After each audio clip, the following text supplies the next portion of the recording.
қосалқы станциялар мен тарату тораптары желілерінің электр жабдығы пәнінен сабақ тақырыбы тарату құрылғылары. Тарату құрылғылары деп тұтынушыларға тарату үшін электр энергиясын қабылдап және тасымалдауға, сондай-ақ құрылғының электр жабдықтарын қоректендіруге арналған электр қондырғысын айтады. Жабдықтың орналасқан жері бойынша тарату құрылғылары екіге бөлінеді: ашық тарату құрылғылары және жабық тарату құрылғылары.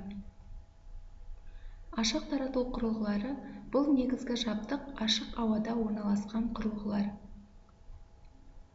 Ашық тарату құрылғыларының негізгі артықшылықтары барлық жабдықты бақылау,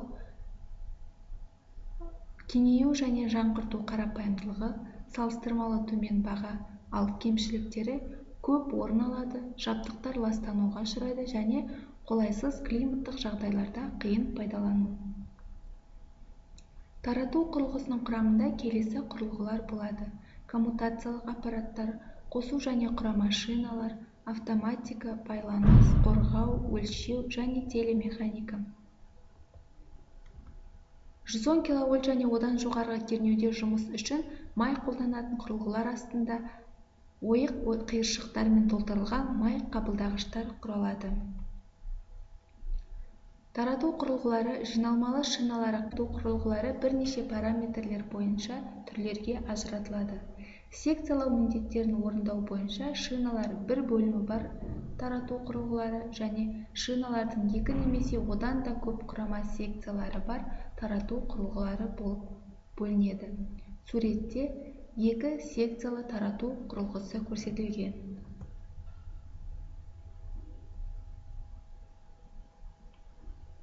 Айналмалы құрылғысы бар бөлектелген жинақтағыш тарату құрылғылары 110-нан 220 кВт-қа дейінгі желілерге таралған. Бұндай тарату құрылғылары элегазды оқшаулағышы бар жиынтықты тарату құрылғысы болып табылады. Қолда бар құрама шиналар жүйелердің саны бойынша құрама шиналардың бір жүйесінің болуымен, қос құрама шиналар жүйесімен болуымен болып бөлінеді. Ал қолданылатын схеманың құрылымы бойынша радиальды типті және сақиналық типті болып бөлінеді. Суретте жалпы жиынтық тарату құрылғысы көрсетілген.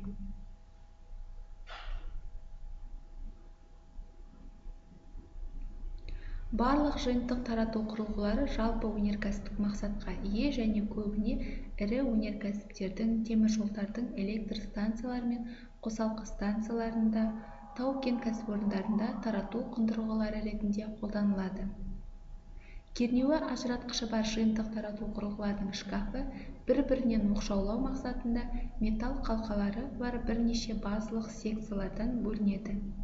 4 бөлім әрқашан жоғары вольтты жабдықтардың қоймасы болып табылады, ал релелік типтегі 5-ші бөлік төмен вольтты, сонымен қатар тұтынылатын электр қуатын есепке алу үшін оның есіктеріне есептегіштер орнатылады. Суретте бірнеше секциядан тұратын жинақтаушы тарату құрылғылары көрсетілген. Суреттен көріп отырғандарыңыздай, ішкі бөлігі электр жабдықтары, автоматтық құрылғылары, басқару құрылғылары орналасады, ал беткі бетінде есептегіш құрылғылары және басқару пульттері орнатылады.